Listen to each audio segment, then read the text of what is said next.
Kilala niyo ba ang taong ito? This man is Matthew Ayariga. He was not supposed to be part of the story. Siya ay isang Muslim. Nahuli siya sa gitna ng kaguluhan sa Nigeria, isang bansang matinding naapektuhan ng mga grupong terorista tulad ng Boko Haram na may koneksyon sa ISIS. At sa mga grupong ito, hindi lang Kristiyano ang target. Kahit sino na tingin nilang kalaban, Muslimano o Kristiyano, ay maaaring patayin. Hindi siya hinuli dahil sa kanyang paniniwala.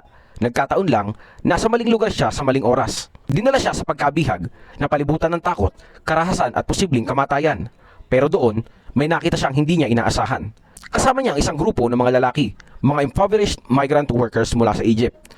Sila ay mga Coptic Orthodox Christians, mga simpleng manggagawa na nagpunta sa Libya upang magtrabaho at suportahan ang kanilang mga pamilya.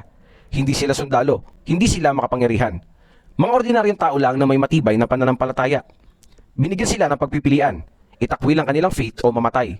At isa-isa tumanggi sila. Walang takot, walang pag-atras, walang kompromiso. Sa harap ng kamatayan, pinili nilang manatili. At doon, may nagbago kay Matthew. Sa huling sandali ng kanyang buhay, gumawa siya ng desisyon.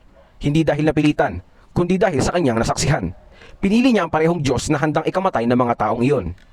Minsan, ang tunay na lakas ay hindi makikita sa pag-iwas sa takot, kundi sa paninindigan kahit kaharap mo na ang kamatayan.